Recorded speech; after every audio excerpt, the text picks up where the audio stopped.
من الشیطان اللعین الرجیم بسم اللہ الرحمن الرحیم الحمدللہ رب العالمین الصلاۃ والسلام علی اشرف الانبیاء والمرسلین خاتم النبیین سیدنا والنبینا والشفیع ذنوبنا والطبیب قلوبنا مولانا بالقاسم محمد اللہم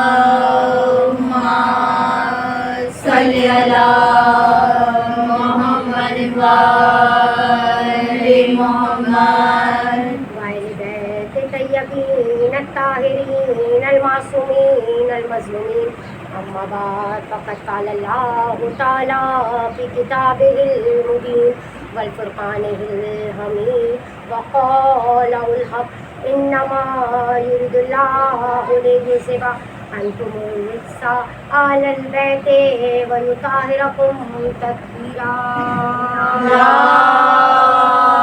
اللہم صلی علی محمد وآل محمد تمام تعریف اس ذات بارک کے لیے جو کہ تمام جہانوں کا پیدا کرنے والا ہے.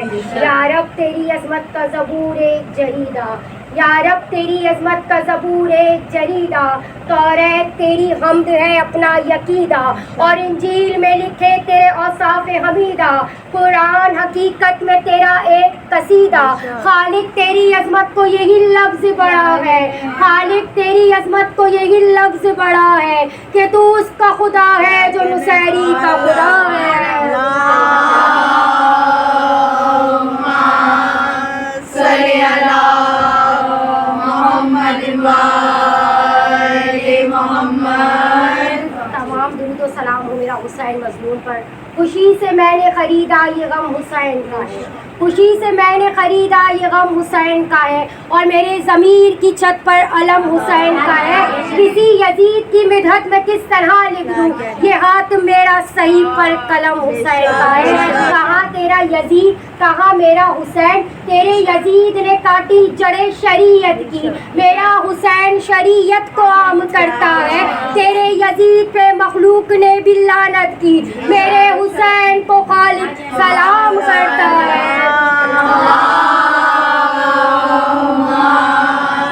صلی علی محمد وآل محمد. تمام تعریف اس ذات بارک کے لیے جس نے انسان کو اشرف المخلوقات بنا کر دنیا میں بھیجا، اور نہ صرف اشرف المخلوقات بنایا بلکہ اپنی تمام نعمتوں کو اس پر تمام کرا. اور ان تمام نعمتوں میں ہمیں جو سب سے بڑی نعمت خدا نے عطا کی وہ محبت آل محمد، جو ہمارے دلوں میں رکھ دی، اور ہمیں وہ بہترین وسیلے عطا کیے کہ جب ہمیں کوئی مصیبت، کوئی پریشانی، کوئی رنج، کوئی تکلیف یا کوئی حاجت ہوتی ہے تو ہم اس در پہ جاتے ہیں اور اس وسیلے سے خدا سے دعا مانگتے ہیں تو خدا وہ حاجات پوری کر دیتا ہے.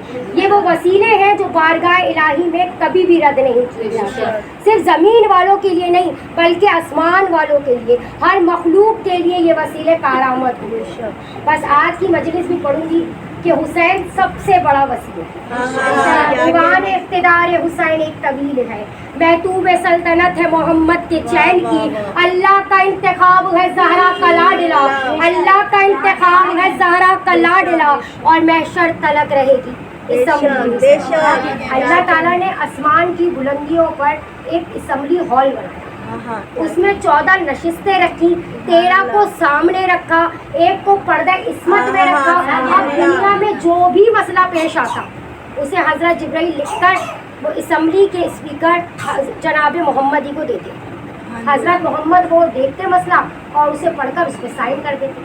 ایک دن اسمبلی ہال لگا ہوا تھا، سب بیٹھے ہوئے تھے کہ ایک فرشتہ جس کا نام تھا پطرس، اس نے کہا من مثلی یعنی مجھ سا کون، من مثلی یعنی مجھ سا کون. اب جو اسمبلی کے اسپیکر کو جلال آیا، کہا جس اسمبلی میں علی موجود وہاں کہتا ہے من مثلی یعنی مجھ سا کون. بال توڑ کے پر توڑ کے زمین پر بھیج دیا گیا. 3 شعبان 4 ہجری کو امام حسین دنیا میں تشریف لائے. اللہ تعالیٰ نے فرشتوں سے کہا در فاطمہ پر جاؤ، ہماری سلامی کہنا، اپنی غلامی کرنا، اور فرشتوں کا جھنڈ در فاطمہ پر آنا شروع ہوا. اب رستے سے جو جبرائیل گزرے، فطرس ایک غار میں پڑا ہوا تھا. جبرائیل کو جاتے دیکھا، کہا بھائی جبرائیل کہاں جا رہے ہو؟ کہا در فاطمہ پہ قرآن اترا ہے، ہم تلاوت کے لیے جا رہے ہیں. کہا مجھے بھی ساتھ لے چلو، ہو سکتا ہے اس قرآن کے وسیلے سے میری بخشش ہو جائے، مجھے بال پر واپس مل جائے. کہا اچھا ساتھ چلو. اب جبرائیل لے کے اسے رسول اللہ کے پاس آئے، رسول اللہ کو سلام کیا، مبارکباد دی، اور کہا یا رسول اللہ میرے ساتھ یہ فطرت بھی آیا ہے، چاہتا ہے حسین کے صدقے سے اس کی بخشش ہو جائے، اسے بال پر واپس مل جائے. رسول نے کہا دیکھو اس وقت حسین میرا سو رہا ہے، اس کے جسم سے پروں کو مس مت کرنا، اس سے اس کی نیند میں خلل آ جائے گا. اس کے جھولے سے پروں کو مس کرنا. فطرت جھولے کے قریب آیا، بال اور پر کو مس کرا. اب بال اور پر واپس ملے، ایک اڑان بھری، 7ویں آسمان پر پہنچا. تمام فرشتوں نے جو فطرت کو دیکھا تو قریب آئے اور آ کر کہنے لگے فطرت مبارک ہو بالوں پر واپس مل جانے کی، فطرت مبارک ہو واپس آسمان پر آ جانے کی.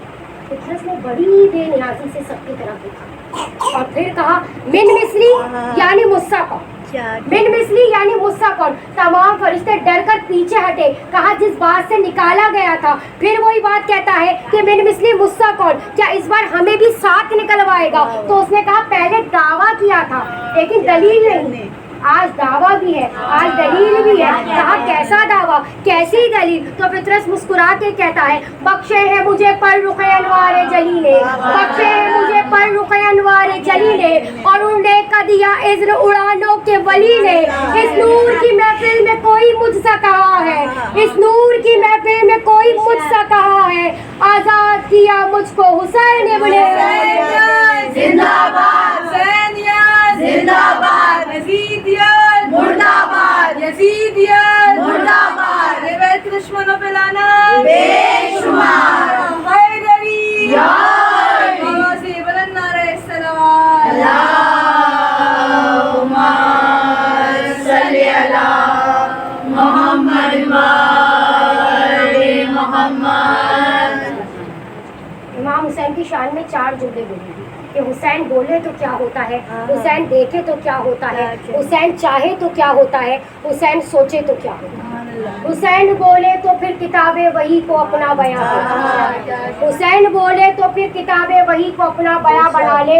حسین سوچے تو 80 سالہ حبیب کو بھی چاہا بنا دے. حسین چاہے تو اپنے گھر کی کنیز فضہ کو ماں بنا دے. حسین دیکھے جدھر بھی چاہے جہاں بنا دے.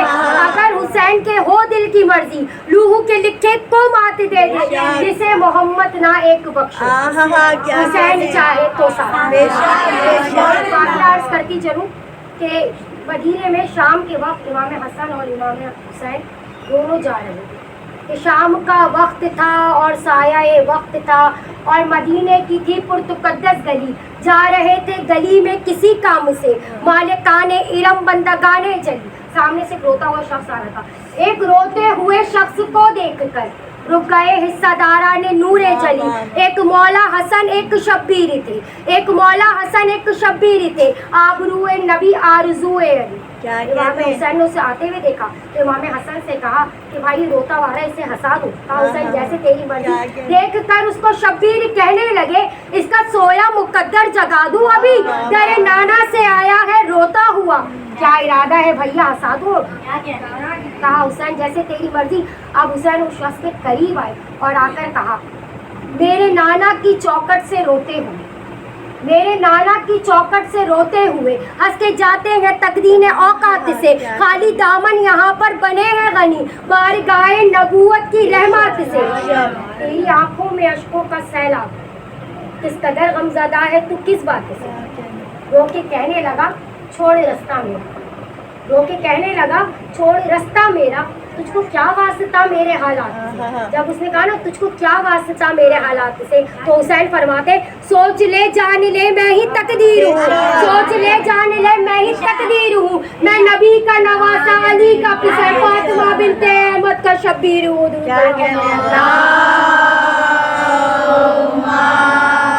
صلی علی محمد وآل محمد.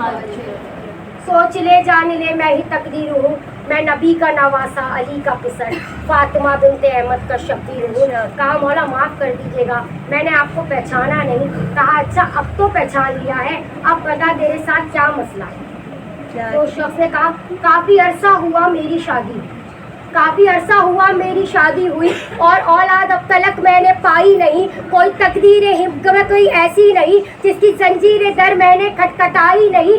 आपके पाक नाना ने फरमा दिया, आपके पाक नाना ने फरमा दिया, तेरी औलाद हक ने बनाई नहीं। अब बताएं मैं रोऊं तो फिर क्या करूं, किबरिया तक तो मेरी रसाई नहीं। अम्बिया के पिसर ने ये हंसकर कहा, जो बशर भी रुजूए अदालत करे उसको खुद बात करने की तहजीब क्या चाहिए कि कोई इसकी वकालत करे। हुसैन कहते हैं कि दुनिया की छोटी से छोटी अदालत में भी जाता है तो बिना वकील के नहीं जाता, तो इतनी बड़ी अदालत में चला गया बगैर वकील के। अब हुसैन फरमा रहे बता रहे कि बगैर वकील के कहीं दुआ कबूल नहीं, तो इतनी बड़ी अदालत में बगैर वकील के गया।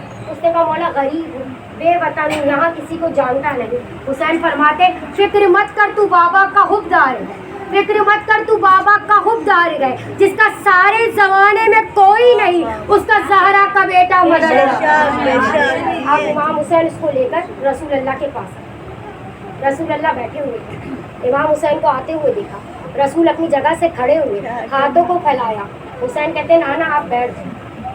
कहा हुसैन ऐसे कह रहे हो जैसे आज पहली बार मैं तुम्हारे लिए खड़ा हुआ हूँ। कहा नाना पहले की बात और थी, आज की बात और है। आज आप काजी हैं, मैं वकील हूँ, अदालत का तकाजा ये है कि आप बैठ जाएं। कहा हुसैन कैसी अदालत, कैसा मुकदमा। तो इमाम हुसैन फरमाते हैं शाम से आपके पास आया था ये, शाम से आपके पास आया था ये, आपने इसकी रूदाद लिखी नहीं, क्यों करामत शनासा कलम से भला, इसकी तहरीर इमदाद लिखी नहीं। अम्बिया के नबी ने पिसर से कहा जिंदगी इसकी आवाज़ लिखी नहीं, लूहे महफूज पे मैंने देखा भी है, इसकी किस्मत में औलाद लिखी नहीं। शाह बोले मुझे माफ़ कीजिएगा, शाह बोले मुझे माफ कीजिएगा, आपके दर पे सर को झुकाता ही क्यों, इसकी किस्मत में औलाद होती अगर शाम से आपके पास आता ही क्यों। हुसैन फरमाते बड़ी रहीम अदालत है, बड़ी करीम अदालत है, कुछ गौर व फिक्र किया जाए।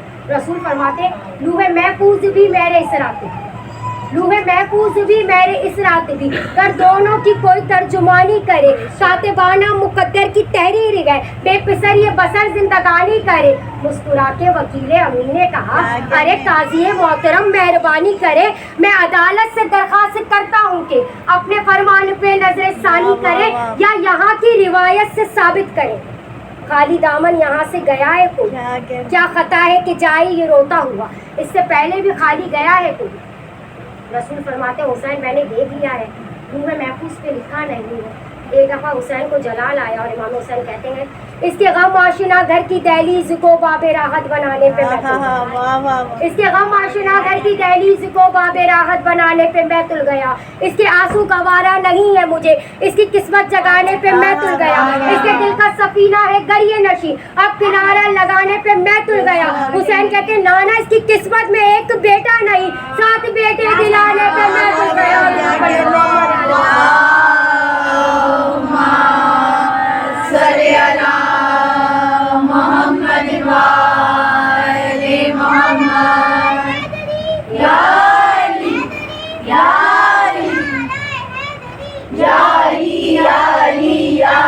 मदद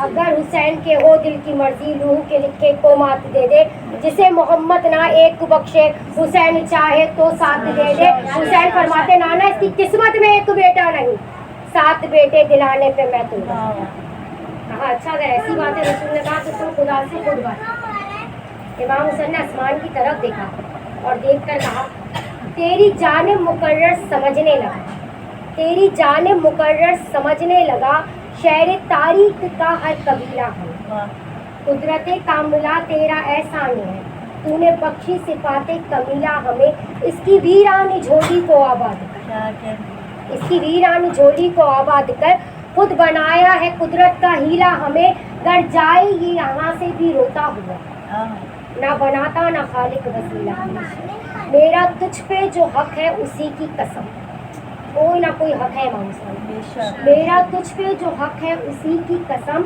मेरे हक से इसे दौलत शाद दे, तेरी खातिर मैं औलाद दूंगा कभी, तेरी खातिर मैं औलाद दूंगा कभी, मेरी खातिर इसे आ जाओ। मौला कहे पूरा ना उसे 7 बेटे मिले, और इस हक को निभाने के लिए इमाम हुसैन, जो अल्लाह पर इमाम हुसैन का ऐसे निभाया इस हक को हुसैन ने कि अपना मदीना छोड़ा और हुसैन करबला पहुंचे। और जब शहादत इमाम हुसैन हो गई और ये काफिला कूफा और शाम के बाज़ारों से होता हुआ जिंदान शाम में कैद कर दिया, और वो वक्त भी आया जब हुक्म रिहाई जनाब सैयद सज्जाद ने एक बार आके जनाब ज़ैनब से कहा, ए फुप्पी अम्मा रिहाई मिल गई। जनाब ज़ैनब ने तड़प के कहा, ए सैयद सज्जाद जिसको रिहाई का अरमान था वो तो जिंदान में सो गई। जनाब ज़ैनब ने कुछ शर्तें रखी, एक घर खाली कराया ताकि भाई का मातम कर सके। तमाम लुटा हुआ सामान आना शुरू हुआ, शौदा के सर आए, जनाब अली अकबर का सर आया, जनाब उम्मे लैला आगे बढ़ी, जनाब कासिम का सर आया, जनाब उम्मे परवा आगे बढ़ी, जनाब अली असगर का सर आया, जनाब उम्मे नवाब आगे बढ़ी, मौला अब्बास का सर आया, जनाब उम्मे कुलसूम आगे बढ़ी, इमाम हुसैन का सर आया, तमाम बीवियां खड़ी हुई, अस्सलामु अलैका या अबा अब्दुल्लाह। जाने वाली बहन ने सर इमाम हुसैन को गोद में लिया।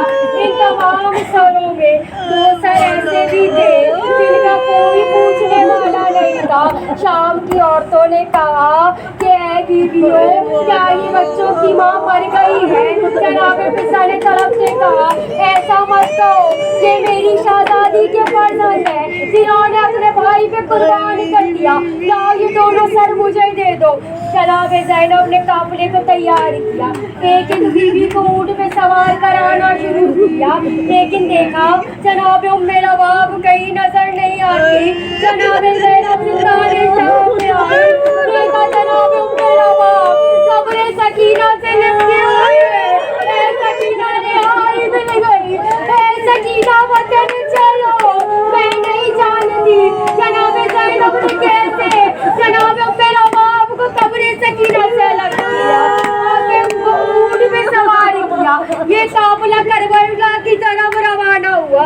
जब किसी शख्स का घर में इंतकाल हो जाता है तो लोग ढूंढ ढूंढ के बहनों को पुरसा देते हैं, कोई अफसोस करके चला जाता है, कोई दफना के चला जाता है, कोई रात को चला जाता है, कोई सोयम करके चला जाता है, मगर बहनें 40वें से पहले नहीं जाती। अगर बहन करीब रहती हो तो रोज आती है। भाई के जनाजे को जो छोड़ के गई तो 2 साल बाद वापस आई है। बड़ा अरमान है मेरी बीवी को भाई का चेलुम करने का, हजरत अली की बेटी की कि भाई का चेलुम करे। 2 साल बाद बीवी करबला में आई है। यहाँ मौला अब्बास की कब्र की मुजावरी जाबिर बिन अब्दुल्ला अंसारी कर रहे थे। ऊँटों की घंटियों की आवाज सुनी, बस आवाज दी, काफिले वालों यहीं रुक जाओ, ये अब्बास की जागीर है, सवारियों पे आना बेअदबी है। बस इस आवाज का सुनना था, कब्र अब्बास में ज़लज़ला आया। जनाब ज़ैनब ने अपने आप को ऊँट से गिराया और इस तरह आई है अब्बास की कब्र पर जैसे हुसैन अकबर की तलाश पर आए थे। ज़ैनब कब्र अब्बास पर आई, अब्बास की कब्र से आवाज आई, ए जाबिर क्या गज़ब कर दिया, मेरी शहजादी को पैदल आने का कह दिया। जनाब ज़ैनब ने कहा, अब्बास ये मुझे पैदल चलना आ गया,